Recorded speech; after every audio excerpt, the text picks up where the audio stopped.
So to begin, we just want to acknowledge you and thank you all for being here and really acknowledge you no matter what time it is, whether it's 6 a.m. or 3 a.m. or whatever time it is, that you committed to showing up to this workshop with us for your relationships, for yourself, that you're willing to really like learn something new, hopefully, and dive into this training with us. Yeah. And also, this is a topic that we don't learn about during school. Relationships, how to communicate, how to connect, how to resolve conflict. This is something that we didn't learn about. And also, most of us here probably didn't get the healthiest template on how to relate to other people. You probably didn't have the healthiest template from your parents, your caregivers, or just growing up in your childhood. Like, raise your hand if you could agree that you didn't have the healthiest example of how to connect and how to relate to others. Yes, absolutely. Right? Us too. Yeah. So thank you for being here, because this is one of those things that, if not learned about, if not mastered, but if we don't practice this, if we don't learn about this, then it can have lots of pain. Because how many of you have noticed that if your relationship life, if you're not feeling connected to your partner, you can think about it in the past, if you're single, that other areas of life doesn't feel so good. Type yes in the comments if you know what I'm talking about. Yeah, like our relationships affect our entire life. It's not just the relationship. Yes. So thank you for being here and acknowledging War for taking 90 minutes out of your day to learn about this. Yes. So what are we going to go through today? Okay, so what we're going to go through today is the 5 foundations for a loving relationship. And we are going to go through, we really went through our own, like looking back on our own healing journeys, and also what's most important in our relationship now and what we see as most important with our clients. And we boiled it down into 5 steps and 5 foundations that will create a loving relationship. Yes. And over the next, this workshop is going to go for 90 minutes long. And how this is going to go for the very first 7 to 10 minutes, which we're in right now, it's just going to be the brief introduction, running down how this next 90 minutes is going to go, sharing a little bit about our story as well. Because quick little check-in, type me if this is the very first time you've been on any of our trainings or workshops before, for either of us. Type me. Amazing. Awesome. Great. Thanks for being here. Yeah. So we're going to share a little bit about our story, just so you know. And then after that, for about 30 to 40 minutes, we're going to go into the 5 foundations. Then before going into Q&A, we're going to have 3 to 5 minutes to break down a little bit about a new program that we have. So we'll just touch on that a little bit for those of you who are interested in going deeper. Then we're going to have some time for Q&A where you can ask us anything. So raise your hand if that all makes sense. Amazing. Thanks for being engaged as well. Awesome. Okay. Awesome. Yeah. So story next. So we're going to tell you a little bit about who we are, why we're talking about this, and why we care.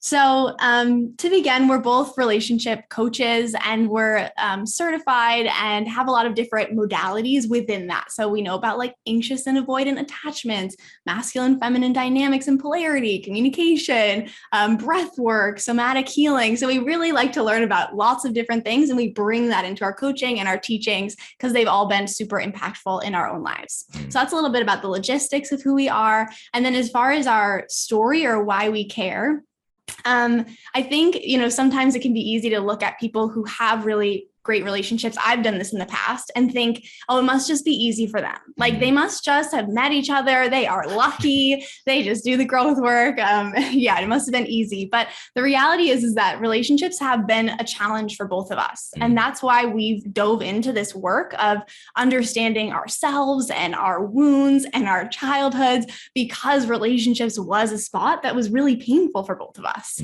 And so for me, if we rewind to before I kind of got into this healing work, I was always I always felt like I had to be the cool girl in my relationships. So I felt like I needed to be low maintenance, not need a lot of things, not ask for what I want, not be too emotional. And so can anyone relate to that? Trying to be the cool girl where it's like, I don't need anything. I'm not crazy. I'm not like those other girls. Yeah. Yes. Yeah. We get a lot of conditioning about that. So what that left me with was being in situationships because I wasn't asking for what I wanted. I was like, it's fine that you're sleeping with other people. Cool. Cool. It was not fine. But, not sharing what I needed, what I wanted, because I was really just trying to keep people around. It was really covering up this like abandonment wound and this fear of being left. So I just settled for whatever was around me. And then after going through a particularly bad breakup from a relationship that was super chaotic and dramatic, I realized that I did not know how to have healthy relationships. I didn't know it up until that point. And I had been doing personal growth work before that, like about goals and manifestation. But I found that doing work around relationships was a specific thing, right? Because who can relate to doing your growth work, feeling like you're learning a lot about yourself and like feeling really good. And then you get into a relationship or you're around your mom or your family and you feel triggered and you're like back to square one. Can anyone relate to that? Yeah, relationships bring up stuff and they can be like an intense spot for personal growth. So anyways, then I dove into personal growth work and like learning about the foundations that we're going to be sharing about today. And just made a massive difference. We're going to go into those foundations. And then eventually I met this amazing man here and ended up, and actually found a partnership that was healthy and loving and a man who was available and wanted the same thing as I did. And it was pretty mind blowing. And that's not where the story ends, but that's where I'll finish for now. I'd love to hear it. Yeah. And just to give you a bit of an idea about my story, just to rewind you back quickly, growing up in high school, I was bullied as a kid. And I was at a sports high school. And while I was at this school on a daily basis, I was called Fat Matt and Mute Cama instead of Matt Cama. And how that affected the way that I interacted in relationships was I was very shut off. I was very quiet.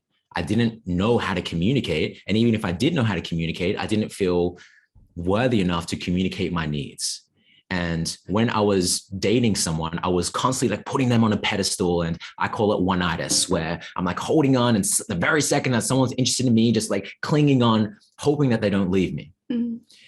And because I also wasn't very embodied and integrated in my masculine energy, I was constantly getting friend zoned. And I had multiple moments where the person I was dating would sleep with another man, or when I was in high school, she would kiss someone at a party. And as a result of that, I went from being very anxious and clinging on in relationships to being very avoidant and closing off. Anyone else relate to that? Raise your hand if you've ever experienced that, where you started off very clingy and then you started to get hurt so many times that then you closed your heart. That's what happened to me. And and for me, when it started to change was when I hired a coach. And this coach was teaching me, how do I communicate? How do I flirt? I didn't know how to flirt. I was the most awkward person, teenager ever. I didn't know how to flirt. I didn't know how to communicate. I didn't know, I was just constantly getting friend zoned. So I wanted to change that. And I learned a lot of tools that really supported me on my dating journey. The challenge, though, was that even though I was learning the outer approach to transformation, which is the strategies, there was no inner approach. And what I started to learn with transforming ourselves and transformation work is that it requires both to truly transform. The outer approach, which is the strategies. How do you communicate? How do you healthily relate to your partner? And at the same time, the inner approach. What wasn't worked on was why was it challenging in the first place to communicate my needs? Mm-hmm. Why was it that I was putting someone on a pedestal? Why was it that I had a very low self-worth? And then it wasn't until I started to dive into inner child work and shadow work and somatic therapy and learning about how to reprogram and deprogram my subconscious that I started to notice that who I was attracted to and who I was attracting completely shifted. And once I started to combine those two approaches, this amazing, beautiful human showed up in my life. And from there, in our relationship, yes, there's been challenges. And at the same time, this is the healthiest, most amazing, passionate, loving relationship that I've ever been in. Mm-hmm. And I break it down to these 5 things that we're going to be breaking down in this training here. Mm-hmm. So who's excited? Type a yes if you're feeling excited about that. Hell yes. Hands up. Love all of that. Let's go. Amazing. Awesome. So amazing. Love this excitement. Yeah, we're really excited to share it as well. This is the first time we're sharing this. Yes. So new framework, new workshop. You guys are getting it first. Mm-hmm. So just to begin, before we get into the content, we want to talk about the rules of engagement. So how you can show up to get the most out of this workshop. And number 1 is just to be present, to put away any distractions. I know it can be easy to want to just zone out or get on the phone or whatever, especially when actually, when you feel confronted. That's especially when I I find myself wanting to like zone out. I'm like, hey, I'm done. I'm bored. Yeah. So if you just notice yourself wanting to zone out, just be like, oh, am I feeling confronted, or how can I lean in? That's the invitation. Yeah. So be present, especially for those of you watching a replay. It can be easy to, if you're not being here live, it's a little bit easier. But if you're watching a replay, you're on Instagram, TikTok, YouTube, whatever it may be, messaging other people, be here, because we might share one small thing that is the thing that shifts your paradigm, that changes the way that you show up in relationships. And if we're just scrolling on TikTok or Instagram, you may miss it. So be here completely, fully present. Tap me in the comments if you're willing to do that just for the next 90 minutes. And then after that, you can go back. Awesome. Cool. All right. And then number 2 is we really love your engagement, obviously. Yes.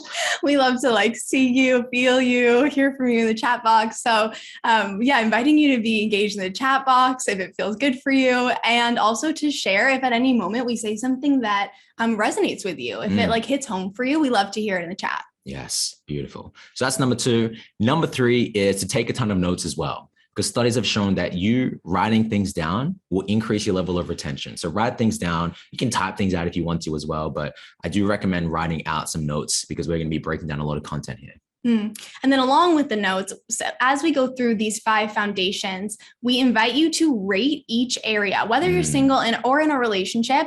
Rate it 1 to 10. 10 being this area is amazing for me, I wouldn't change a thing. And then 1 being terrible, need a lot of work here. Yes. And something that Matt always says is that you're not allowed to use the number 7. Yes. Because it is, what do you call it? Well, as we go through these areas, you may find that some are a 9 or a 10 and there's no work needed, but there may be other areas where it's a 3, or there may be other areas where the mind might want to go straight to the number 7. And the reason why we remove the number 7 is because then there's no middle ground. Number 7 is like the gray area. So as we go through these areas and you rate yourself, don't try to remove remove the number 7 from the rating here. Yes. So that. Yes. And then one final thing is just knowing that every couple, this is always, I think this is a nice thing to start with, is just knowing that every couple and every person has their area where they struggle in. Yes. And there's nothing wrong with it. The purpose of this workshop is to get clarity on what that area might be for you or your partnership. So there doesn't need to be any shame or embarrassment about an area if it's a 1 or a 2 or even a 6. You could just observe it and say, okay, this is the area that I need to work on. And that's what we really want you to get out of this, just clarity on where you might need to put some attention. Yeah. And be honest, like some of you with your partner, we can see. So like one of those things that we're going to be breaking down is the communication side of things. So if it feels like a 3, just be honest, just be honest with yourself, and be honest with each other, and just because it's very hard to change something if we're not aware of the area, or if we're not truthful about what areas need or require growth and improvement. So yes. Awesome. All right. Amazing. So let's get into the content. We will start with foundation number 1. So are you guys ready? All right. So foundation number 1 is understanding masculine and feminine energy. And I want to say these don't go in order of importance. Yes. We just put them, they're all equally important. Number 1 is understanding masculine and feminine energy. And I have to tell you guys, because I'm wondering if anyone feels this right now. When I first heard about masculine and feminine energy, I was so uninterested. I was like, that is irrelevant. I have no interest in learning how to be a 1950s housewife, like outdated. I'm curious if anyone feels that way or has felt that way before, that like it's irrelevant or you feel triggered by it. Anybody? No?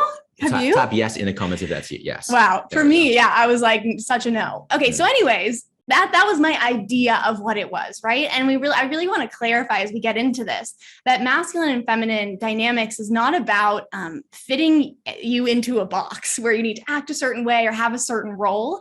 It's actually about understanding the energetics within yourself and also within your partnership. So you can actually just have more understanding and love, connection, communication within your relationship. Not so you have to like be away. That's good. We're going to throw away that. Yes. So to set the groundwork for what I mean by masculine and feminine energy, and I'm curious also who knows about masculine and feminine energy. If you know a bit about it, would you just raise your hand so I get a sense of like, do you guys know it? Yeah. Awesome. And does anyone not know about masculine and feminine energy, or knows like very little? Very little. Okay, perfect. So we're going to set the groundwork. Okay, perfect. So the groundwork is that we all have masculine and feminine energy within us. And so that's number one to know. Number two to know is that each person is going to have a core essence that's either masculine, feminine, or some people also have a neutral core essence. So you'll kind of resonate with one, or maybe you'll be a little 50-50. And why that's important to know? Well, it's important to know just to understand yourself, but also it's important to know is because you're going to attract a partner who has the opposite core essence as you, unless you're neutral. So if you feel more 50-50, you'll probably attract a neutral partner, but I'd say most people are either masculine or feminine essence. And that means you'll attract someone who's the opposite. So for example, I feel more connected to my feminine essence and Matt feels more connected to his masculine essence. And so why that's important to know. Yeah. I love that in the chat, Anth, because we all have a percentage, right? It's not just like black and white. Of course there is that there's a scale. There's a scale. Exactly. Yes. Okay, perfect. So, spectrum. There we go. A spectrum. Yeah. So your partner is going to have the opposite. And why that's important to know is because the masculine and feminine are different. So they relate to problems differently. They communicate differently. They might even like relate to relationships differently. And so when we don't understand this, it can create disconnection, misunderstanding, and frustration in our relationship. So, I'll tell a little story just to give you guys some idea of what I mean with this. So, let's see. Sorry, I'm looking at some notes over here. I want to make sure I get to everything. Okay. So the other day, this is a personal story about our relationship. So the other day I came home after being with friends and having a fun day, like feeling very connected to my feminine energy, just like excited and talkative and wanting to chat with Matt and connect. And I come home and he's sitting at the kitchen table on his computer, like deeply focused on work, which this can happen sometimes in our relationship. And so I walk in the door and I want to chat and I'm like wanting to connect. And something that's important to know about feminine energy is that one of the feminine's biggest desires is connection. So it's one of like the highest values of the feminine is to connect. And then something important to know in this situation about the masculine is the masculine can be very single focused, like one thing, getting it done. Like you can look for yourself, like, or in your partner, but it's like, that feeling when you're like, you can only see one thing, people talk to you and it's like in one ear out the other, like it's even annoying because you're like, I am not available for this. So Matt was very in his masculine focus and I'm like very my feminine, like want to chat, like, what are you doing? Like, what do you think about this? And he just wasn't, he was like giving short answers and I could tell he wasn't very available, but I think I kept trying. And like, he was just kind of giving short answers and like not giving me his full attention. Okay. And so if I didn't understand masculine and feminine energy, I might make up a story in my head that he doesn't care about me, that work's more important than me, that he doesn't love me. It could go down a spiral, and I have before. But this is a really simple example because there's much more nuanced examples, but a simple example that who can relate to this example being one person or the other in the situation, right? Yeah, everyone can. So because I know about masculine and feminine energy, I know he's single focused. I can like respect that and honor that. And I can also respect and honor my desire to connect and know that he's just not available for that right now. So maybe I'll call my girlfriend and tell her a story or whatever. Like, so it's a way that we can find common ground and also understand each other more deeply. Yes. And what I'll say on that as well is because I understand how the difference between the masculine and feminine, I found myself feeling guilty. I was like, well, I'm working here. And then I felt guilty because Kelley's trying to connect here. And I felt like I couldn't give my full presence because I'm like switching focus and I'm deep in the zone. And one of the things that we do is we have a ritual of having a relationship check-in. And one of the things that I mentioned to her is I had a need. And my need was when I am working to just see if I'm available first. So then that way I can say either I am available and I'd love to connect and I'd love to just pause for a second and just hear about your day and just hear about what's going on, or say no. And I would love to speak in like 20 minutes from now. So we're going to go deeper into communication in a second, but I want to share that as well. Yeah. So what's possible, like what might happen if we don't know this? Disconnection, frustration, confusion. And then what's possible when we do understand this is just more understanding, more like curiosity instead of like, making up stories in our head, like he doesn't love me. It's more like, oh, like maybe I don't have the same perspective on him as in this moment, So it's just like creating more love, understanding, and compassion for each person and our differences. Yes. And it can be very easy as well. Like the masculine is very logic, reasoning, structure. Feminine can be much more in the body and emotions. And one of the things that I had a struggle with in past relationships, and it's showed up a little bit every now and then here, is that Kelley brings to me a problem. My mind goes into, here's a solution to this. Here's how to fix this. Here's how you can bring in a problem. Let me solve it. This is what to do. So as men, it can be very easy to go straight into that, but understanding the difference between masculine and feminine, a lot of the time, us as humans, and especially the feminine, just requires for us to listen. Mm-hmm. We don't need the logical explanation of why this is happening or how to solve it. Just hear my emotions, hear what's going on, and just hold space and validate my emotions. All humans need that, and especially the feminine. Raise your hand if this is making sense so far. And then, yes. And then again, it is like, again, looking at the desire to connect. Like yes. Oftentimes we're like, I don't know if anyone can relate to this, but sometimes I'm sharing a problem because I just want to connect, actually, not because I want a solution. Maybe I'm not ready for a solution. And I do love his solutions sometimes, but I have to be ready for it. Yeah. And if I'm sharing a problem, I'm just like just tell me how to solve this. I'm here because this is what I want fixed, Yeah. And also as well, actually, no, we'll go into that later on. Yeah. Yeah. Yeah. And I just want to say, I see some comments in the chat, and we can really get into this in Q&A, but they can be a process to discover what is your core essence. Sometimes that can be covered up by conditioning or fear. And we always say that masculine or feminine is not something to become. And again, it's like the boxes. It's not something you have to like become that's outside of you. It's like trying to be someone who you're not. It's actually revealing and taking away the things that are on top of or blocking you from being that way. Like for me, I had a lot of shame about my emotions yes. and being emotional. Like I said, I was the cool girl, so I didn't have emotions or desires. And that's such a deep connection to the feminine. So oftentimes it is a journny to like discover that, see it for yourself, know the dynamic in your relationship. And for those of you who want to go deeper into understanding that, we are diving way deeper into it in our program. So, yes. We can only touch the surface since we've got 90 minutes, but that's a little bit. Yeah. And on this topic as well, like what Kelley just shared is really important to let land. It's not about becoming more masculine or becoming more feminine. You already have a core essence. There may just be something in the way. For me in the past, I have a very core masculine essence, but because there was so much trauma, because there was so much programming, and constantly getting friend zoned and not really being able to stand up for myself. And there was so much stuff that was going on.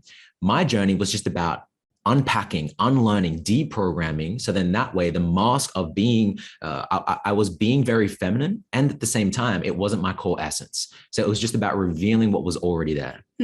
Type yes if this is landing, type yes if this is making sense so far. Yeah. Amazing. Yeah. And I just want to say that it's not black and white. Like Matt, you are so beautifully connected to your emotions and to your feminine energy in that way. And I am connected to my masculine energy and like having a business and like getting shit done. And so it is important to also like cultivate both. Yes. Just wanted to say that. Yeah. As well. It exists on a spectrum. Exactly. I can be very emotional. I can be very much in my body. And at the same time, it's a spectrum. Yeah. Yes. Exactly. Awesome. All right. So foundation number two. Beautiful. So that's number one. Foundation number two. This is the thing I believe that why a lot of couples either break up. This is the reason why a lot of people just don't get together. This is the reason why there's so many people in a relationship, but not in a relationship. So foundation number two is the quality of your communication. Just on a scale of 0 to 10 in a relationship, or even if you're single right now, think of past relationships. How would you rate yourself when it comes to the quality of your communication? Think about expressing your needs, your boundaries, your withholds. Don't say the number 7 as well. 3, 8, none, 5, 6. Thank you for your honesty as well. 4, 3, 4, 5, 6, 8. Okay. Some of you are around above 7, some of you below 7. So this, even if you're a number 8, you're still going to get so much value from this, because a lot of the time, what holds people back from having quality communication can be a lot of things. But before I break those things down, it's important to remember this. The quality of your relationship will come down to the quality of your communication. But the quality of your communication comes down to a lot of things, but there's one huge component of communication that a lot of people don't think about. What do you think that is? Rather than me telling you, what do you think that is? What do you think is one of the most tone of voice? There we go. What is one of the things that a lot of people don't consider when it comes to communication that is super important? Someone's already got it. Mm-hmm. Body language, ability to be honest and vulnerable. Think I can talk too much, but not say as much. Honesty, body language, all of these things are absolutely important. 2 people have it. 3 people have it. Okay. So the most underrated, but super important part of communication is the quality of your listening. The quality of your listening. Your quality of your relationship comes down to the quality of your communication, but the quality of your communication will come down to the quality of your listening. Because we can listen to what is being said, and can you hear and listen to what is being said behind what is being said? Raise your hand if this is making sense so far. There's what someone is saying, but can you hear what is being said behind what is being said? For example, this literally happened 50 minutes ago before this call, right?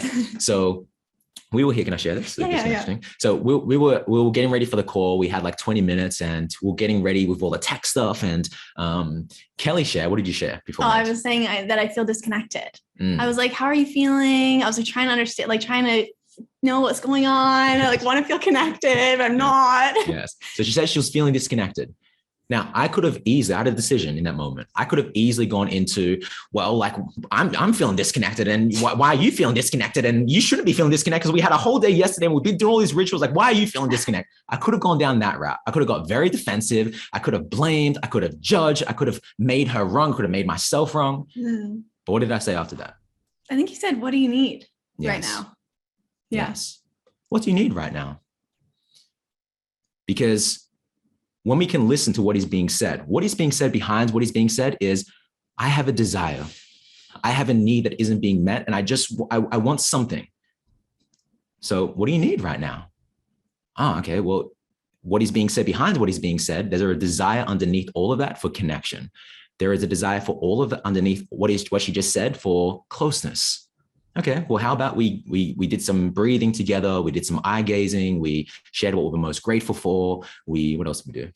Yeah, we shared what we appreciate, something we appreciate that the other has done in the last 24 hours. Yes. And then we shared our desires for this workshop. Yeah. And then instantly, boom, connected. Well, I felt connected. Hopefully yeah, me too. Yeah, it'll be awkward if you didn't feel connected. But yes, we felt connected again, right? So your ability to listen will improve your communication. Right. This is one of those skills that I had to learn the hard way, because in the past, anyone else, like your partner says something and then instantly you go into defense mode. Raise your hand if you've done that before or do that sometimes. Yes, we're human. We didn't get taught this shit. We're doing the best that we can. This even happened. I'll share another quick story. When I went to Australia about, how long ago? 2 or 3 months ago, I didn't see my family for about 2.5 years since COVID happened and so on. And I was in Australia and I hadn't seen my family in a very long time. And when I was there, I was doing some work. So for about 4 to 5 days, I didn't see them.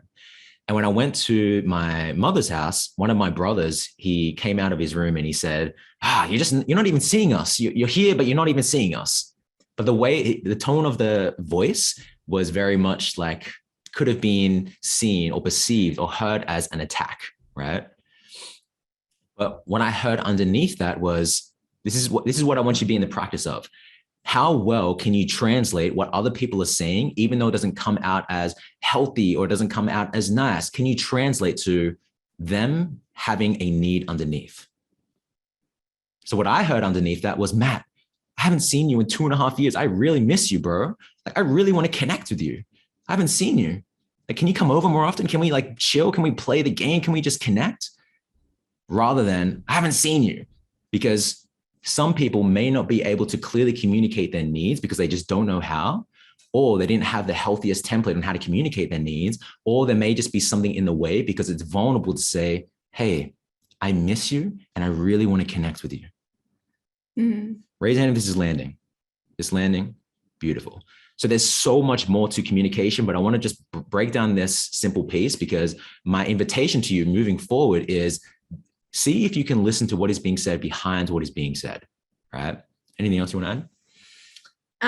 Yeah, I think that being able to do that is also such a practice, like really putting your ego to the side or maybe your automatic reactions to be able to listen and really get their world. It's really generous. And it's also, it can be hard. You know, it's really a practice. There's sometimes when we've been in disagreements in the past and I just so want to be right. I don't want to hear him. I'm not interested. I'm like, you're not hearing me though. I want to be right. Yes. I'm right here. And then, you know, you in the past, you've suggested, okay, how about each of us just shares and the other listens with only the intention to understand their world. Yes. No responding, no, just fully listening, just to understand their world. And it's so funny because every time we do that, we actually see that like we want the same thing or we're not even fighting about the same thing.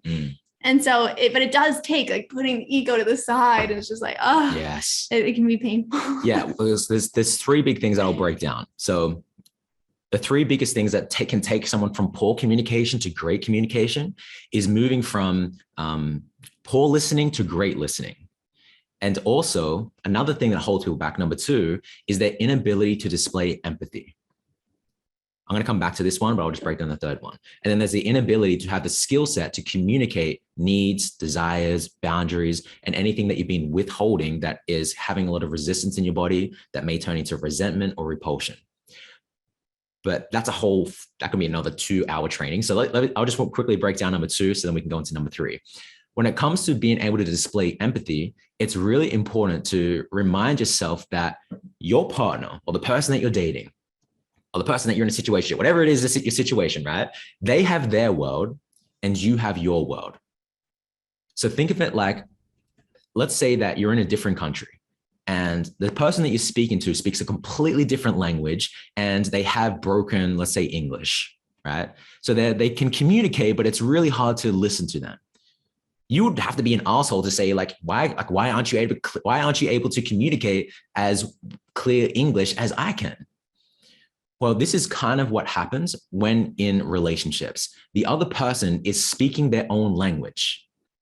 And it's the ability to be able to go, okay, I have my world. Can I just go into your world? Can I put myself in your shoes right now to really understand? Because when we can do that, like for coming back to the story that we shared around feeling disconnected, I didn't feel disconnected in that moment. But so the ability to just have empathy to be like, okay, you feel disconnected right now. What do you need? So it's the ability to put yourself in their shoes, your ability to understand their world, to connect to the world and put your world aside for that moment. Raise your hand if this is landing. Does this make sense to you all? Beautiful. Thanks for your engagement. Okay. And it's a practice. It's going to be challenging. You may suck at first, right? It's a practice, right? So yes. Yeah. I'm done. Perfect. All right. So now it's time to move on to foundation number 3. So far we have understanding masculine, feminine energy. We've got communication. And then number 3, we've got sex and intimacy. Hell yes. So let's hear in the chat box, how would you rate this area of your life, of your partnership or maybe past partnerships? I see you, Annalise. Number 10, we got 10 out of 10. We love it. 9, 8, 9. Amazing. Yes. Beautiful. I love. Yes. I don't even know. It's all 8s and 9s over here. Let's move on. Yeah. You guys are all good with your sex. Amazing. 3, 10, yeah, 3. 3. Okay. We go to 3. Awesome. 6. Those of you who are single, be completely honest. If it's a 0 right now, that's totally okay. The internet cut. What was the title? Sex and intimacy. Yes. So how are you feeling about your sex and intimacy? Yeah. All right, perfect. So let's get into it. So, Yeah, I'd love to hear. So, why this area is important is it feels semi-obvious, right? And why it's important. So I'd love to hear actually in the chat, how does it feel when you feel fulfilled in your sex life with your partner, when you're feeling, just like fulfilled, having amazing sex with your partner consistently, connected on that level? What words would you use to describe how you're feeling in your life in general or in your partnership? Yes. Well, think of, for those of you who are single, in past relationships, how does that feel? Yeah, loved, free, magnetic, Ooh, positive, beautiful. bliss. Oh, I love these words. Secure, so good. Connected, euphoric.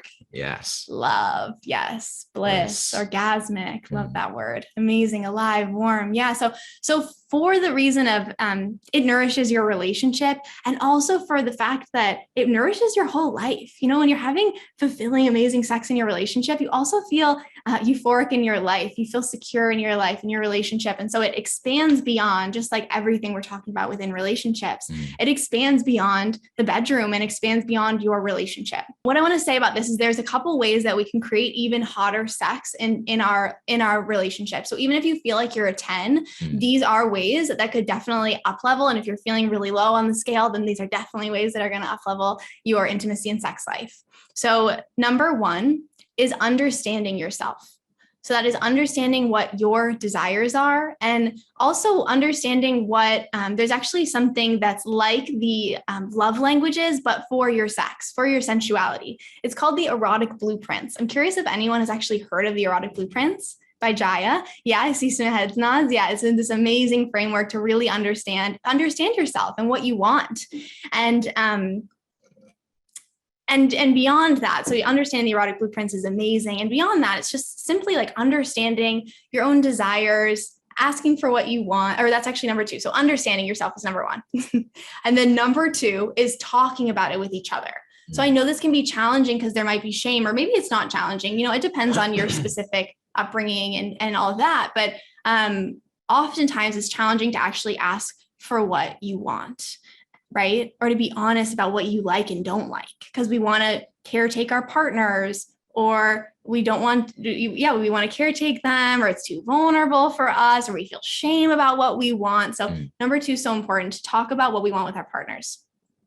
And then number three is all about practicing and making it a priority to continually prioritize your intimacy and sex life with your partner. And then also to incorporate some play. I think around sex, it can feel heavy, especially because there's that shame or there's that confusion. And so it's like, it's heavy, it's serious, we got to be good at it. There's performance that can come into it. So the antidote to that is to bring in more play. And what could, play could just look like not taking it so seriously, or trying something new, or doing a little role play, or whatever sounds like play to you. And so a personal example that we have from this, about a month ago, we were doing a relationship check-in, which is something that we do every month, where we sit down with each other and we talk about what's been going well in our relationship, and then also, what we'd like more of, or any issues we've kind of had over the last month. And so for me, something that there's a common theme here, something that I was wanting more of was to feel connected to him, and especially sexually. So I really wanted to prioritize our sex more, have more, what we call, well, I'll get to that, but yeah, that was basically what I was wanting. And it felt really vulnerable to say that, because there are so many amazing parts of our relationship. Sometimes there can be this fear of bringing up something that I want more of, or something that I don't feel fulfilled in, because I don't want him to feel like I'm not happy, or that I'm not grateful for all the amazing things. Can anyone relate to that? I feel like I hear that a lot too, right? I can't bring up something that's not going so well, because then they might think it's not like I'm not happy, right? And so then we don't, and then we get resentful, and then it builds up. And so when I shared it, it felt really vulnerable, and I was like, oh, I feel like I'm asking for too much. And I cried, even though I'm so in the practice of sharing, even though he's never been anything but really receptive to my desires, there's still something within me that feels afraid to share. Right. And that's my own conditioning and things that still come up because I'm human. So anyways, shared that with you. And then what we decided was that we would schedule intimacy dates into our calendar. And so we've played with this before, done it on and off, but we decided we'd really get into consistently scheduling times in our calendar when we prioritize our intimacy. And sometimes that looks like having sex. Sometimes that looks like just cuddling. Sometimes it looks like laying in bed talking. We don't put like a firm, this is the way it has to be, although we kind of have done that as well, right? So we play with it. And that's where we bring in the prioritization, also the play, trying new things. And then, just like practicing, connecting, seeing what feels good, trying new things. And so that really left me feeling like so like heard in the relationship and safe to share what I desire, which I so appreciate you for. Yes. And also felt so connected. And then in the weeks after, like really prioritizing that, also feeling like a lot of the things that you guys wrote in the chat before, but feeling really loved and in love and blissful in our relationship. And so that's what's possible when we really implement these three things: understanding yourself, talking about it with your partner, and then prioritizing practice and play and putting it in the calendar. Yeah. And what I'll add to this, if you're complete. Yeah. And what I'll add to this as well is that I was just going to go to number 4, but this is just coming through right now. Also looking at what's in the way of having that connected sex with your partner or in past relationships. If you are below an 8, questioning, why is that? Is it frequency? Is it the level of connection? Is it the type of sex? Is it going straight into sex? Like for guys, for example, like for us, it doesn't take 15, 20 minutes for us to be warmed up to sex. Most men, right? But for men, we can just go straight into it. Women, completely different. So is it your partner not taking the time? Is it the type? Is it the frequency? Or is it something else that's in the way? A story, a pattern, some type of trauma that may be preventing you from having that type of connection. So it's being able to also look at what's in the way.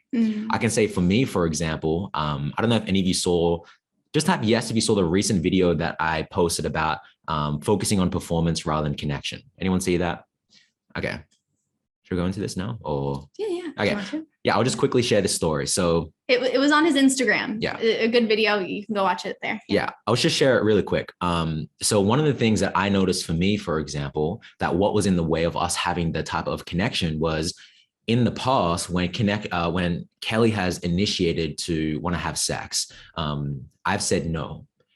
And when I've said no, I felt guilt. And when I said no, how did you feel? Oh, I felt rejected, and I felt like he didn't like me. And I felt like I really went into my own spiral and like fear around it. Like he's going to leave me. Yes. Something's wrong. And who here has had your partner or past partner said no and had that same feeling and thoughts come up? Type yes if you've ever experienced that.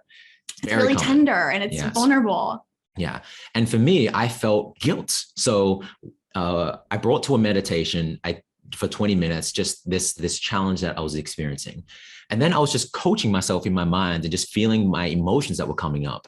And I started to realize that a lot of the time I'm saying no because it's at the end of the day, I'm not feeling totally energized. I've had a big day and I just want to relax. Anyone else feel the same way sometimes? You're like, you just had a big day at work, you've been doing so much and you don't feel like sex sometimes, right? Yeah. And for me, what I started to question was, okay, what's the language that I'm using that's underneath me saying no? Well, I don't want to have sex because then I'm just not going to be able to pleasure her. Okay. So that's an indication that I'm focusing on performance.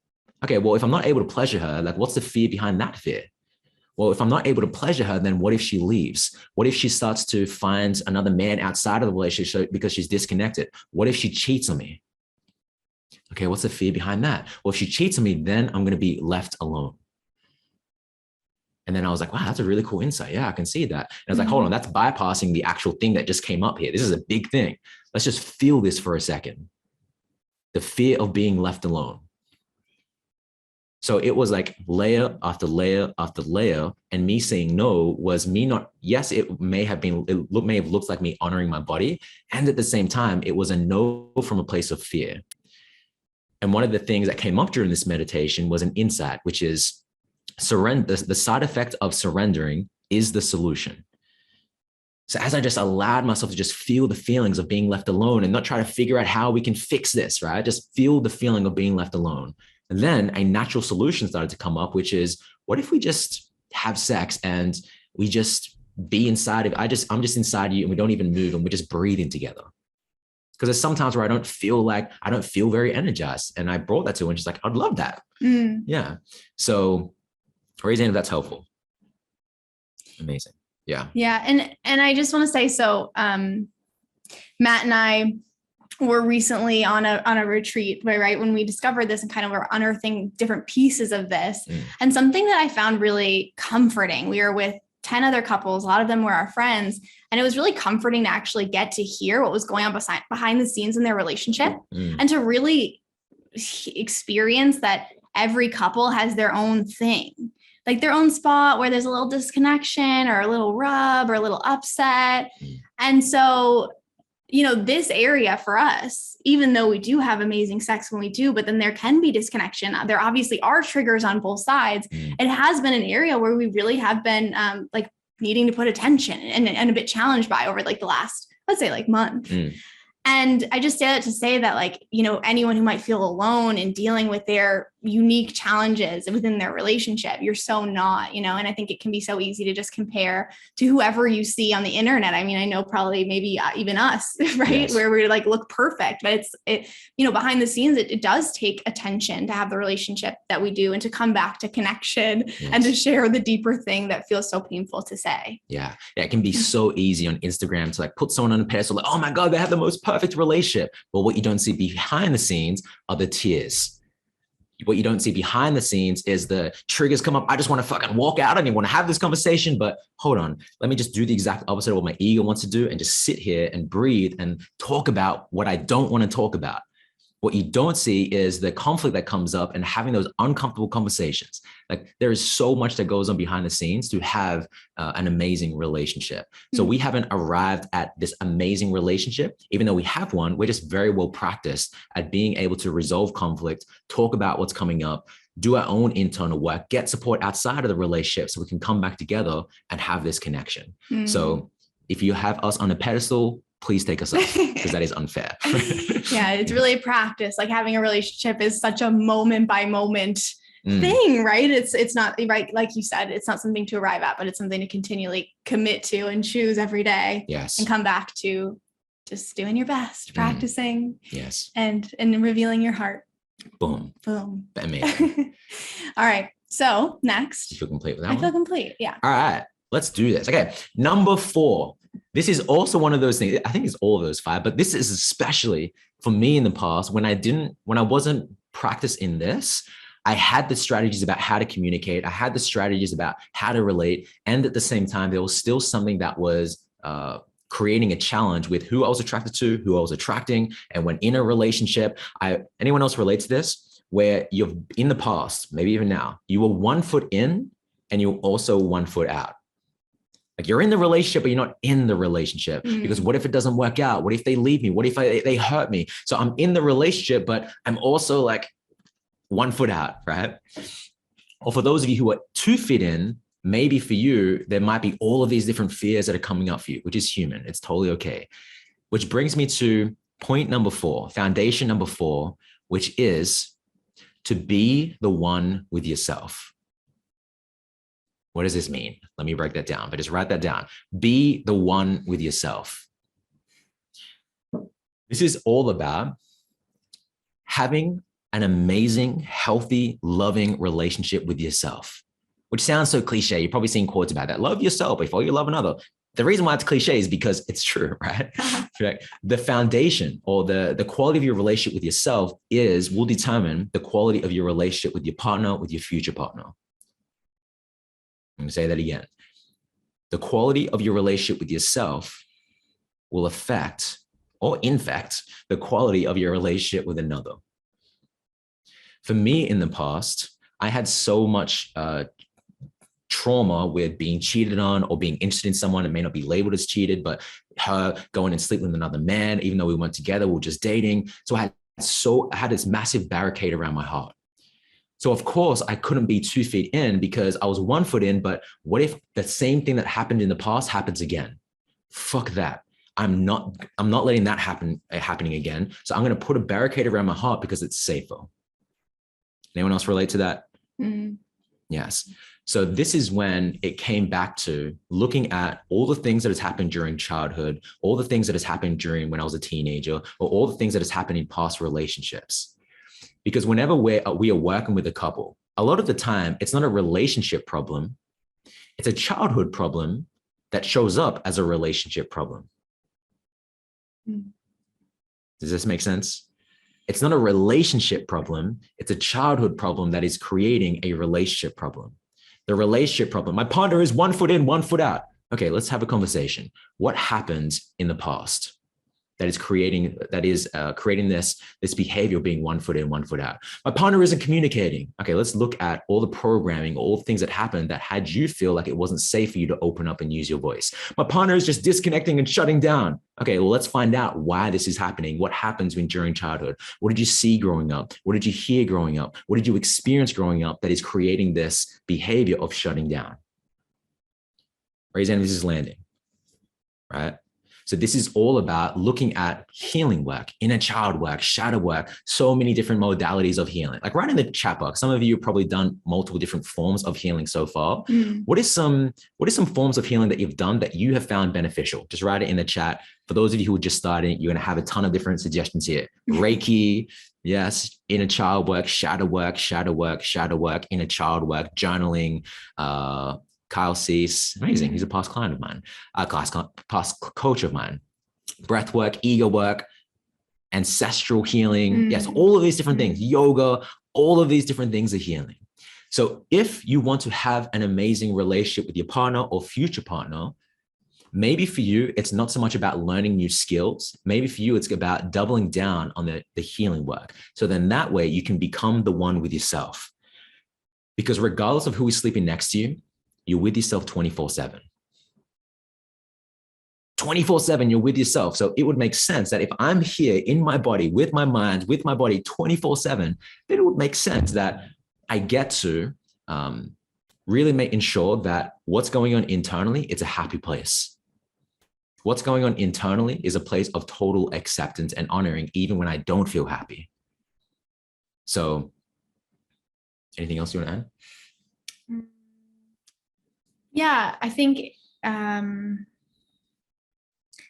what I find sometimes is that we can put so much pressure on our relationship, right? Of like, well, why are they doing that?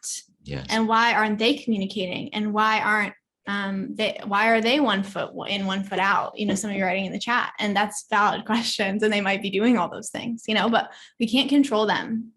And so it's really important, I always find, to bring your attention back to yourself and to look at, for me, it's like if I'm judging him for not doing something, I actually look at, where am I not doing that? If I'm judging him as not being vulnerable, well, where am I not being vulnerable? I might find, and I found before, that I'm actually wanting him to say something because I don't want to say it. So then I'm saying he's not vulnerable, but I'm actually not being vulnerable. It's such a, I'm like, oh shit, But regardless, it's just, I think it's so powerful to always bring it back to you, because say your partner really isn't communicating. They are 1 foot in, 1 foot out, and they are just flailing around, unsure of what they want. If you just keep bringing back your attention to yourself, focusing on your healing work, doing your best to communicate and get vulnerable and open your heart, as long as you're in the relationship, my belief and what I've seen so many times is that either the other person rises with you and they step up and they get 2 feet in and they communicate, or you just drift apart and it just becomes really clear. Yes. Beautiful. Amazing. So that's number 4. I think we feel complete with that. Yeah. Anything else? No. Okay. Number 5. So number 5, we have getting outside support.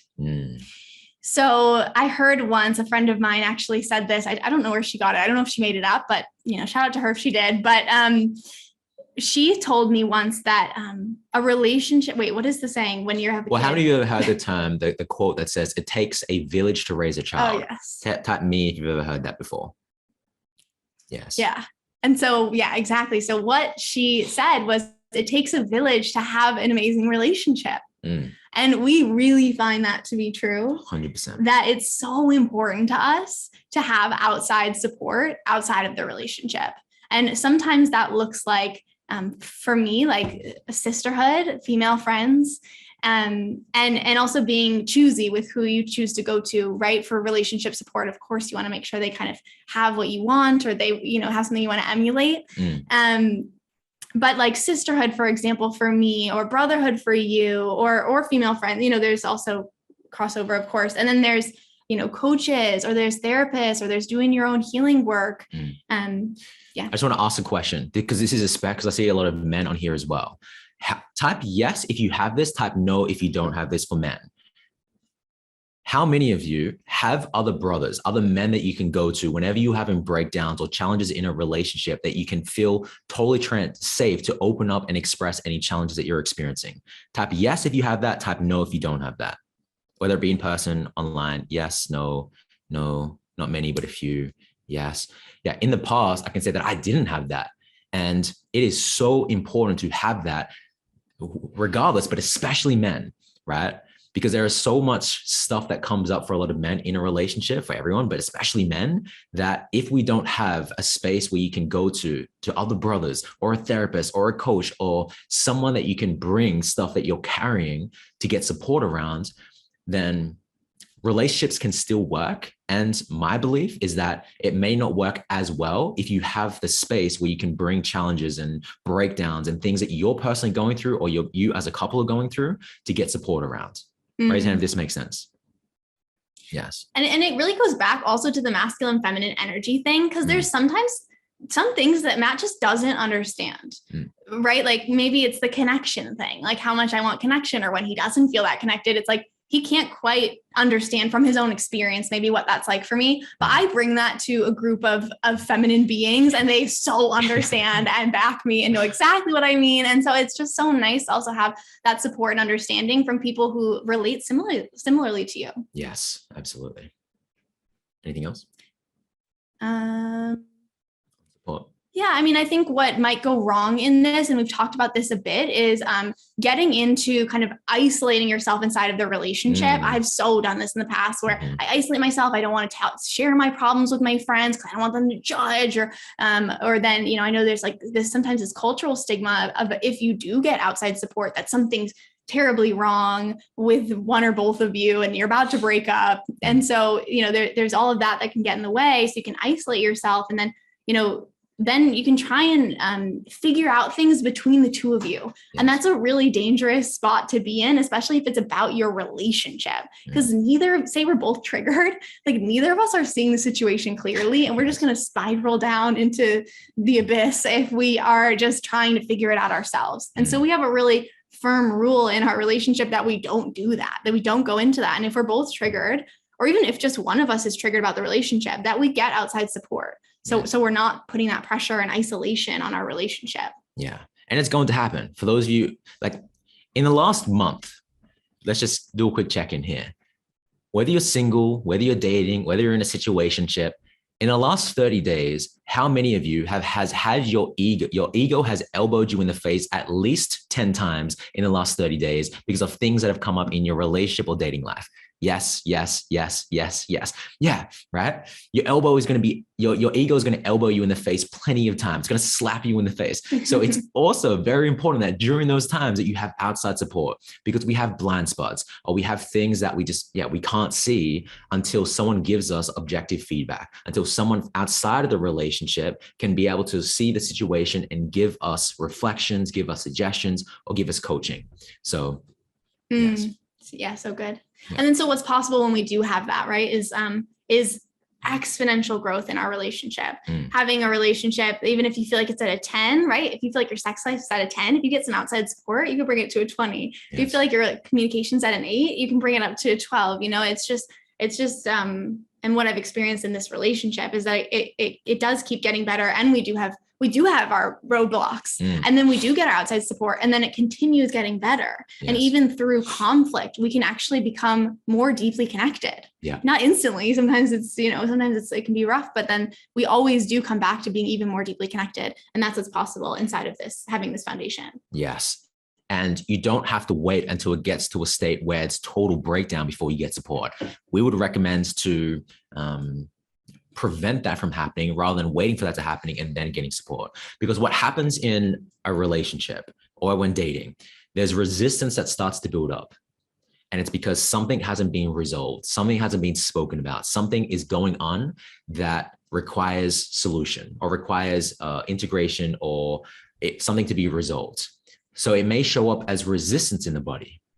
So if you don't get support around that resistance, and how many of you ever experienced this? Something doesn't get resolved, something isn't spoken about, and that resistance turned into resentment. Raise your hand if you've experienced that before, right? It just builds up and builds up and builds up, and then resentment starts to show up in the body.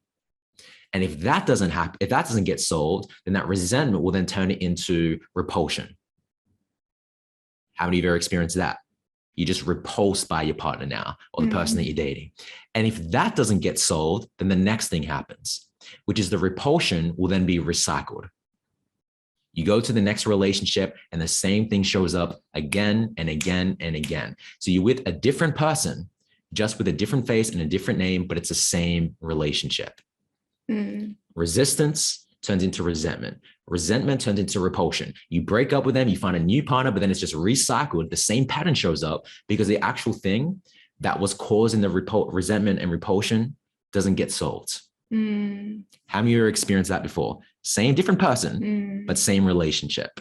Yes. So this comes back to being able to get outside support to look at what is happening in the relationship dynamic or what is happening internally. Most of the time, it's something internal that requires a shift in order for the relationship pattern to shift as well. So anything else on that? No. Cool. So those are the 5 foundations. Do you want a quick check-in? So just to go through them again, summarize them. Number 1, we have understanding masculine and feminine energy. We've got number 2, communication. Number 3, sex and intimacy. Number 4, what is it? Being the one with yourself. Being the one with yourself.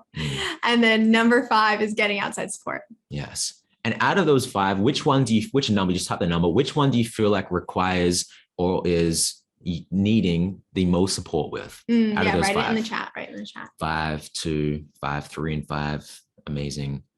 2, 2, 2. Communication. Awesome. Beautiful. Okay. So what we would love to know then is, before we go into Q&A, we just want to do a quick check-in because we want to spend like 3 to 5 minutes on this. We don't want to spend too much time, but we want to break down a little bit about our new program coming up, the Foundations of Love, and then we'd love to go into Q&A. So is it okay with you if we just spend 3 to 5 minutes before we go into Q&A just to speak about this? Just type yes if that's cool. Yes. Awesome. It'd be awkward if everyone was like, no, we do not want to hear about this. Okay, awesome. So do we have it up on camera? No. Okay, that's good. Do you want to just speak a little bit about what it's about really quick? Yeah. Okay, so the Foundations of Love, it is a 9-week course where we dive into each of these 5 foundations at depth. So today we were really just touching the surface due to time. And in this course, we're going to have a full week, actually a full 2 weeks dedicated to each. So basically 1 through 4, we're going to have a full 2 weeks dedicated to diving in, getting coaching, learning practices, connecting in sisterhood or brotherhood. We have extra calls where you'll separate. So basically it's a deep dive into this, and it's for couples who want to learn how to create the foundations for lasting love, intimacy, and passion. Yes. Or if you're single, it's also for single people who want to learn these things for their next relationship, to have the most amazing relationship that they desire, and to break old patterns from the past. Yeah. So I sent a pull-up slide. Let's just talk about it and just riff. Okay. Yeah.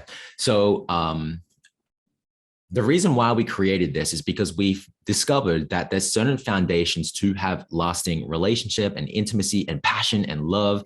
And as we just saw, like, a lot of those things, a lot of people struggle with the communication side of things, or for some people, it may be certain blocks around childhood trauma or things that is creating a recycled pattern of the same relationship but with a different face and a different name. So what we're going to be doing in this 8-week program, actually 9-week program coming up, is touch on these topics even deeper. We just broke down like 3% of what we're going to be speaking about in this training. So let's just let the page do all the talking and. Yeah, great. Yeah. But is there anything else you want to break down? Yeah, I mean, for those of you who are wanting outside support, that's what so much of what we provide. And not only that, but we also, I touched on this a little bit, but we also provide extra calls that are just with all the men or just with all the women. So you get to have that like brotherhood connection, sisterhood connection, and then also teaching calls where we come together. And, our methodology around this is that we have one call where we will be teaching. So we'll be going through kind of like today, like a bit more like, here's the frameworks, here's the numbers, here's what you can do. And even more, because we're going to be giving you practices and all of this homework to do.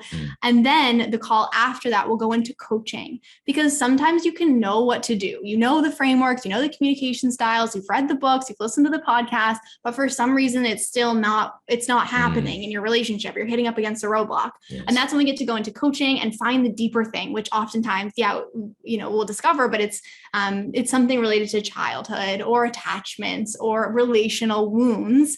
And that's actually the thing that's blocking you. It's not understanding the information.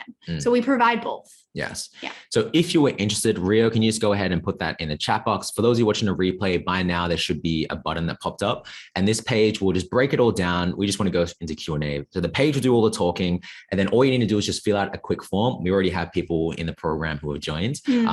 So just fill out the form, and then on that form, if your application is approved, because we want to make sure that people who join, they are in total alignment, then if your application is approved, it will take you to a page where it will break down the program with even more depth. We'll walk you through all the weeks, the investment, and so on. So you can just go ahead and check that out there.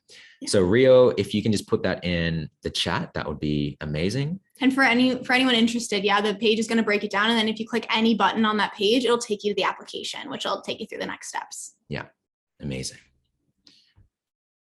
Okay, so before we go into Q&A, I don't know what's happening there. Rio, if you, no, it's not showing up. Okay, do you want to break down the Q&A before going into it? Yeah, okay, so now we're, actually before we go into Q&A, I'd love to hear your biggest takeaway just from what we already went through, just as a chance for you to kind of like integrate and process from the 5 steps.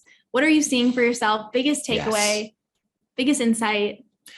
Biggest takeaway, biggest aha, and just one simple sentence, write it in the chat box, and we would love to hear it. We'd love to read it, to be the one with yourself. Amazing. Love that. Identifying the needs behind the language. Yes, so good. Resistance, resentment, repulsion, recycle. Yeah, really good framework. I could have done better in last relationship. I love noticing that and just like seeing it. Don't need to associate like shame or heaviness to it, unless that's already there. That's okay too. But it's like, okay, how can I do better? I love noticing that. How you can translate what they're really saying. Need to be more present in hearing and really listening to what my partner needs. Yes. Masculine energy, giving advice. This always annoys me and my partner, LOL, but now I can understand. Yeah, beautiful. What a perfect example of what understanding masculine and feminine energy can do for your relationship. Amazing. Awesome. Okay, beautiful. Great insights. So thank you, Rio. So what we're going to do here is we're going to go into Q&A. So should we get them? Do you want to hear? I'd love to hear people. Yeah, me too. Yeah. So we're going to go into Q&A, and in a second, you're going to have the opportunity to bring anything that you are experiencing, either internal or in your relationship, and get some support around that. So just remember that this is being recorded. So in terms of confidentiality, other people will hear this in the future. So please feel free to ask anything, while also knowing that other people will be able to hear your question. And yeah, we're going to ask you to just raise your virtual hand and you can get support around anything. Our only request is that if you do raise your hand, that you have your video on, because a lot of communication isn't just the words that someone is saying, it's what their body is saying. So that's, in order for us to best support you, we would also love to see, yes, your body as well. And I also want to mention that we may not get to every single question because we are going to keep this to around 90 minutes. We may go a little bit over, but just so, listen for maybe the answer to your question in other people's questions. Yes. So the first person, let's go to Mark. Yeah. Awesome. All right. So Mark, thank you for raising your virtual hand. Just go ahead and unmute yourself. You should see a button that popped up. Hey, Mark. Yeah. Hi, thanks for this.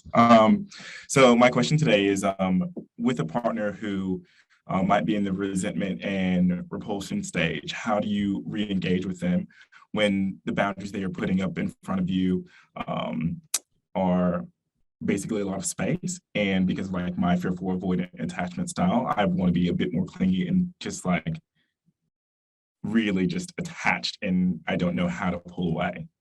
Beautiful question. Can anyone else relate to that? Raise your hand if you feel like you can relate to that. Yes, just know that you're not alone in that. Thank you for sharing that. Beautiful question. So I can go into this. Do you have Yeah, anything to go say? ahead. Okay, so just to clarify, the question is when you or your partner is in the resentment or repulsion stage, how do you move through that? Did I hear that accurately? Okay, beautiful. So one of the things, just to clarify, you're in a relationship right now? Oh, Oh, no, muted. just go ahead and unmute yourself. You're in a relationship right now? Yes. Okay, Yes. beautiful. So one of the things that how this can be solved is outside support, because sometimes when in a relationship and you're both having challenges and you're trying to solve the problem from the level of consciousness that created the problem, Einstein, it can be challenging to resolve that, right? So sometimes outside support, someone outside of the relationship to hear what's going on and to be able to give objective reflections can be really supportive. But a lot of the time, when there is that buildup of resentment that leads to repulsion, there may be a ton of unexpressed withholds. Meaning there's been something that I've been keeping in, there's something that Kelley's been keeping in that hasn't been spoken about. It's just been swept under the rug, or maybe it's been spoken about, but it hasn't been resolved. That's why outside support can come in, or that's when, in order for relationship to be resolved, in order for a conflict to be resolved, it just takes one person. It doesn't require two. It can take two, but if there's one person who is willing to go first, like what if you went to your partner and you said, hey, I feel disconnected right now. And there's some things that I've been feeling that I really want to get some connection with. I really want results. And rather than me sharing my perspective, I just want to have the space to just hear everything that has been going on for you, anything that you've been withholding. And I just want to hold the most non-judgmental, loving space to really hear what's coming up for you. And that's when you're able to just listen. It may come out in a certain way. Can you hear the need behind the complaints? Can you hear the desire underneath anything that your partner says? And then have empathy for that, coming back to the empathy and the quality of your listening. So before I break this down even further, tell me what you're hearing so far. Yeah, it's the ability to, one, it's to just listen. Yes. And clearly there's some built up unexpressed needs and feelings that haven't been communicated that I need to hear. Yes. And provide space for and empathy. Yes. Beautiful. So all of that, and just know that it can go from resentment or resistance or repulsion to resolution. That's the fifth R. So it's like resistance, resentment, repulsion, or recycled. Or if we're doing what we're just sharing here, it can go into the other R in another bucket, which is resolution. So it just requires what we're just sharing right here. So either outside support, the ability for you to go first and just listen and hold the most non-judgmental space, to just have empathy for their perspective, to really hear the need underneath what is being shared. And then to also be able to clearly identify what are your needs? What are the things that you've been holding back? What are the things that you can either take ownership with, share, or forgive yourself for if there's anything that's in the way? So is that helpful? Yeah, it is. Thank you so much. I appreciate that. You're welcome. Is there anything else? No, he said it perfectly. Okay, so what we do in our programs, because we can't hear everyone clapping, the way that we acknowledge people is we do spirit fingers. So can we just do some spirit fingers and just love on Mark for asking that beautiful question? Yes, there we go. Thanks so much. Do you feel complete? Yes, thank you. Awesome. You're welcome. Thanks for that question. Okay. What do you choose next? Yeah. Okay, I pick Kennedy. Awesome. Kennedy, go ahead and unmute yourself. Hey, Kennedy. Hello, can you hear me? Yes. Where are you watching from, by the way? I am in Cleveland, Ohio. Oh, Nice. amazing. Yes. So how can we best support you? So I really enjoyed hearing about all the foundations, and I felt they resonated with me until we got to foundation number 5.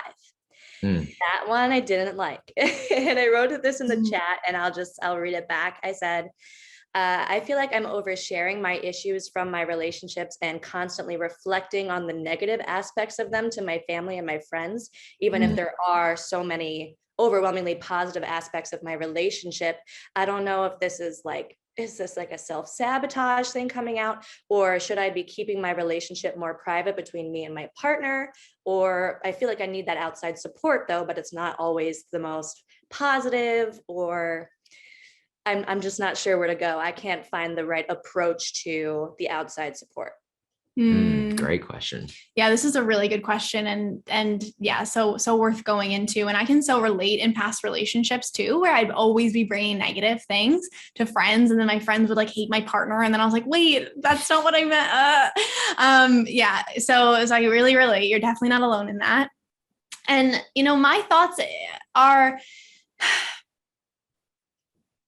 I would say, what I learned was to be particular about who I brought it to, really. And also to, yeah, I would say that was really it. I think the thing that can happen when we're bringing our issues with our partner to friends or family is that sometimes, I can see in the past where I did this is like, then they just jump on board with me, like be like, yeah, he's a piece of shit. He didn't communicate. You deserve better, and it wasn't helpful in the way that like, it didn't have me look at myself more deeply. It didn't create more connection in the relationship. And then it ended up that they just hated my partner. And so then it was a mess. So what I appreciate now is I have support around me where they won't just buy into my story, and they'll be like, okay, well, did you, like, if I'm like, he just didn't communicate, they'd be like, he's a piece of shit, whatever. Even when I'm messy, I still communicate. I don't say he's a piece of shit. But just for example, my friends will be like, well, did you communicate? Or like, what was the deeper thing getting hit within you? And it's really helpful. And, over the years, I've like accumulated friends who do this personal growth work, who are going to like reflect the things I don't want to see. And also, I don't only rely on friends, but I also have coaches or therapists who are also going to help me excavate what's going on. So I'm not just like dumping and then not getting any resolution or actual support, versus, really having a conversation that's going to help me grow and help the relationship grow as well. Is that helpful? It is. Yes. Thank you so much. And it was at least just helpful for you to say that you get it. So thank you. Yeah. And I'd love to also ask something as well. And so what I really hear underneath this was the question, am I self-sabotaging? Did I hear that accurately? You heard it accurately. Yes. So I want to identify, let's say I had a device that could hear what is going on in your mind. What is the thoughts or the story that goes on in your mind that creates the effect of, am I self-sabotaging? Like what goes on in your mind that has you think that?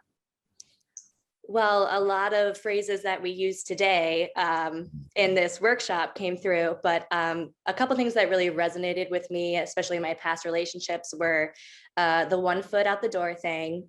I felt like that was always me. Also, what else was it?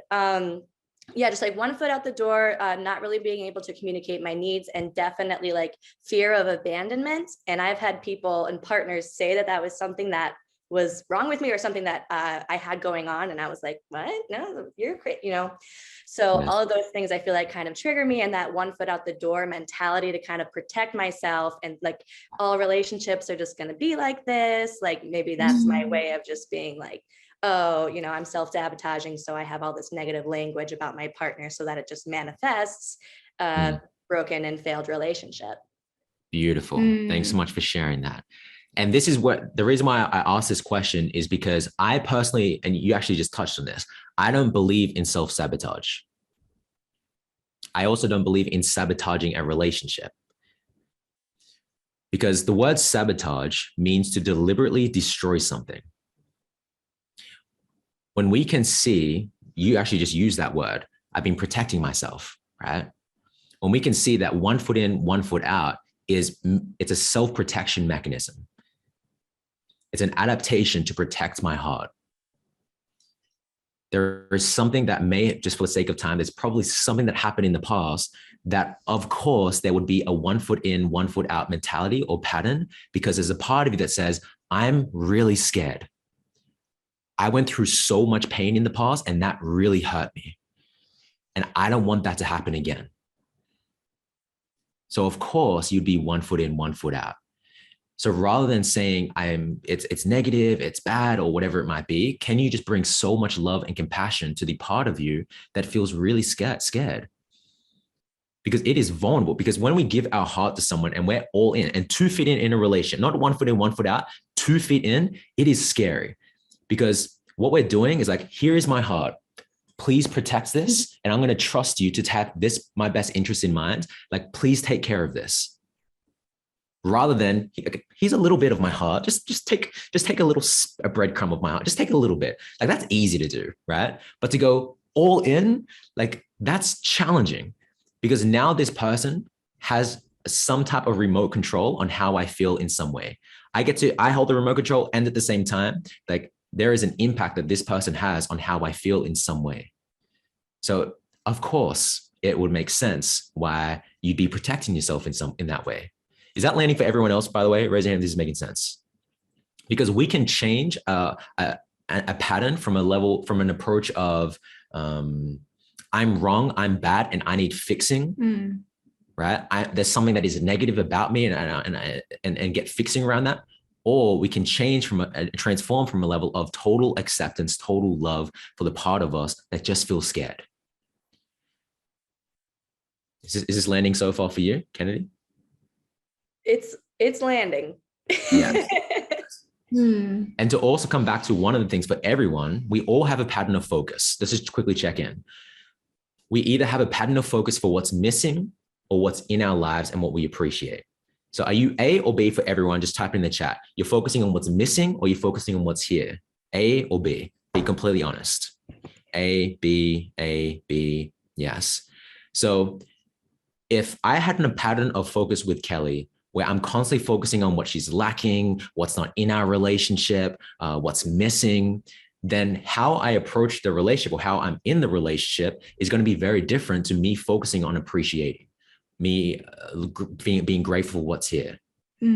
So daily, we're communicating what we're grateful for each other, what we appreciate, and the impact that had on us. So yeah. And I think oftentimes there's been like a study done that our brains are more like attracted to noticing what's wrong. Yes. It's like a protective mechanism. It's how our brain works. So, so it makes sense that we focus on what's missing. And it takes, again, like coming back to practicing, appreciating and noticing. That's like the practice, you know, noticing what's missing can be easy, but remembering what's amazing, it takes practice. Yes. So I have an invitation for you. You're in a relationship. That's correct? I am a fresh C out of a situationship, so single. Okay, beautiful. So my invitation to you moving forward in your next relationship, or the next person that you're dating, or for any of you who are in a relationship, every day, communicate either at the start of the day or the end of the day, one thing that you're grateful for in each other, one thing that you appreciate, and also the impact that it has on you. So I'm so grateful that, what did I share this morning? I don't remember. I sent out some emails. Yes. I'm so grateful that yesterday you sent out emails for this workshop and you took care of it. And I just felt so supported. Like, thank you for that. It's like just that little thing, like noticing the small and the big things. How did that feel for you? Yeah, so good. It felt, it feels nice to also know the impact, because I actually get to like see his world. It's not like, oh, I'm so grateful that you did that, which is nice to hear, but then to really get how it felt for him, for me to do that he feels supported and that he feels like he can, relax, or whatever the words exactly he used was, but I actually get to like get to know him more deeply in it as well. Yeah. And I just feel seen. We feel seen, we feel appreciated. So we're building on that while also having space at times to also communicate our needs and what we want even more of. So that's what I'd say to you. How does that sound? That's great. Thank you guys so much. I really appreciate it. You're welcome. Thank you for the question. Yeah, thanks for your vulnerability as well. Can we just love and give some love to Kennedy? Thank you so much for that beautiful question. Yes, amazing. What do you think? I want to do one more. All right, let's do one more. You pick them. Let's go to... Now my people-pleasing tendencies are coming up. I was like, I want to get to everyone. Are they going to be mad at me? It's hard. It's hard, right? Hard to leave. Let's go to Nathan. Nathan, go ahead and unmute yourself. Hello, everybody. Hey, First of all, Nate. thank you so much for this amazing presentation, everything. I've learned so much. Mhm. I just want to say before I share my question, I'm a little bit on the younger side. I don't really have as much relationship experience as maybe some other people in Mm, this call. I wouldn't say I'm fresh out of my previous relationship, but it was a pretty long one, a little under 2 years. I'm 19, to put that into perspective, a little wow. bit. And I'm just really trying to make sure I learn my childhood wounds, my attachment history and everything, or like because I'm anxious attached and everything. And it's so much information. So I'm glad I was able to find people like you guys and learn as much as I'm learning to make sure that, you know, a lot of my wounds aren't really presented in the relationship that it seems like I'm about to head towards.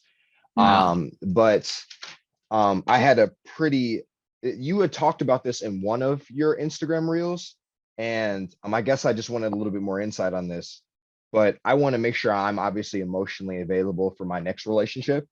Mm, And I was having a pretty deep talk with the person that I'm talking to now. I wouldn't say we're like in a relationship yet. We're kind of in that early stage where like we've gone a couple dates, and there's definitely been um we both expressed that we want to date with intention. But I just wanted to ask, like, how do you know if you're like emotionally ready for a relationship? Because I want to make sure like I'm fully like aware that I understand you may never like fully be ready, especially if you have like a lot of healing to do and everything. But just mm. like I wonder if there's like any like indicators or like things that I should be like aware of in my head that's like shows like, yeah, I can do this. Like I'm ready for this. Mm. Okay. Well, I just want to reflect something. You can add anything. Yeah, sure. Who at 19 was not like talking and had that level of awareness? Was there anyone else like not was like that? At 19, I'm like, how do I get chicks? Like, let's go to a party. Let's go to a club. Like, how many girls can I get? I was not talking about how do I know if I'm emotionally aware? Like, fuck yes, that's So amazing. amazing. Thank you. Yeah, so good. So, well, first off, my first thought is like 100% you're emotionally ready. Like, absolutely. Is there anything you want to add on to that? Well, I do have a question. Why don't you go? You Okay. go. Okay.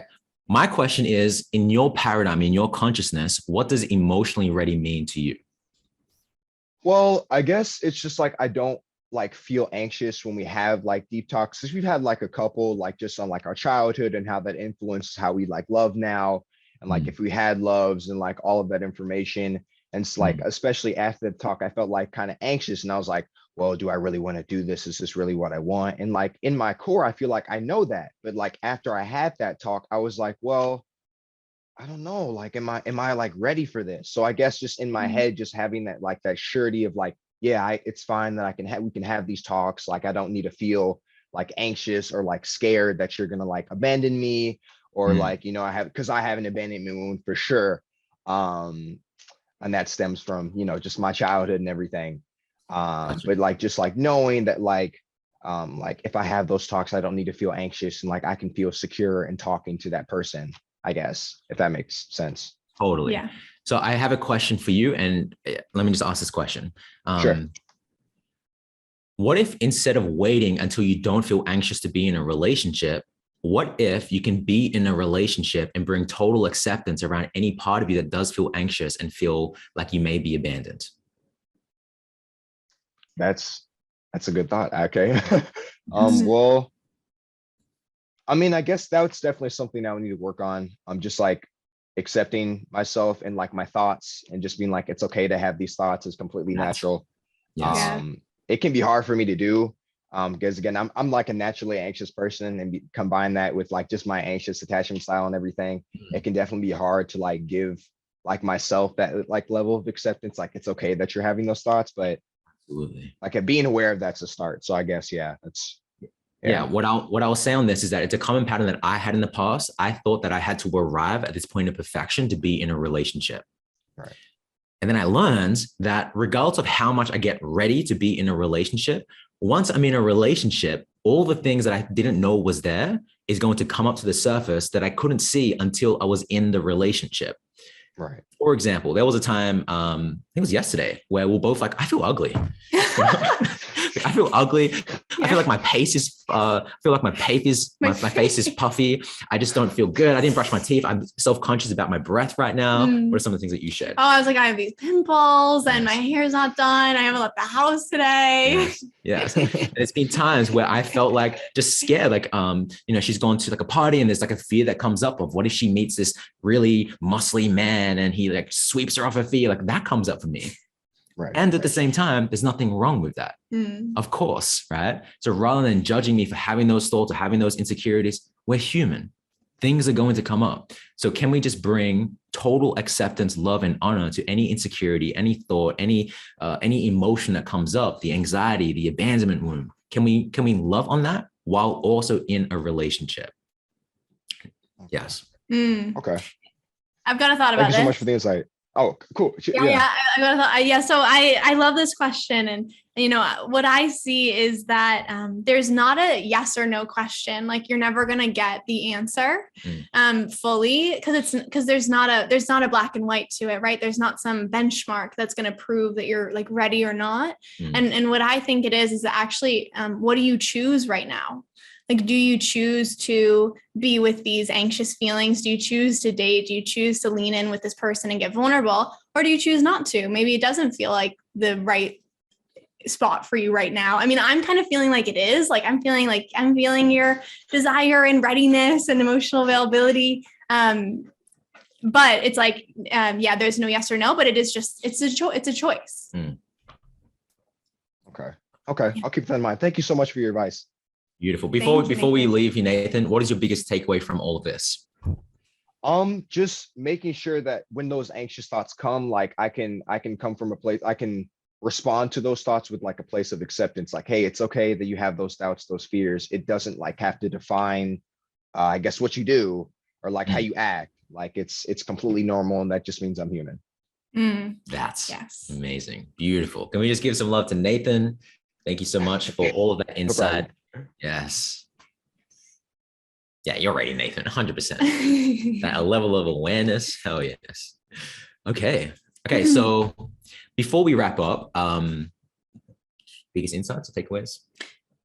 Yeah. Just if you didn't share before, if you have another one to share from the Q&A. Yeah, anything that came up, biggest insight, biggest takeaway in the chat, we would love to know. For those of you watching a replay as well, feel free to put it on your story, tag us with your biggest insight. We would love to see it as well. Yes, absolutely. I can be a much better partner and lover. Amazing.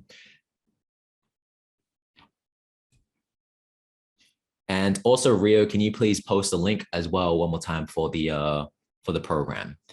Just in a sentence. Thank you so much. Beneath self-sabotage is I'm really scared. Beautiful, Ari. I don't believe in self-sabotage. Yeah, self-protection. So many shared experiences between everyone that already had a level of healing. Oh, yes. So true. That it's ultimately about what we choose. Love that. No such thing as self-sabotage. Yes. So such a good one. Practice what we are grateful for each day. Sending love from Egypt. Amazing. The quality of listening behind our communication. Amazing. Behind what's you're hearing. Yes. Lack of self-love turning to self-sabotage. Healing work needed and abandonment issues. Yep. Awesome. Okay. Beautiful. Thank you all for being here. It was so fun to connect and get to know you a little bit more. And we really appreciate your presence and participation and questions. Yes. Yeah. Thank you for your time, your energy. Thank you for being here, sending you so much love from all around the world. And I hope you all have an amazing rest of the day or night, whatever time it is for you in the world. And we'll be speaking to you all very shortly. So have a great day. Bye, everybody. Bye.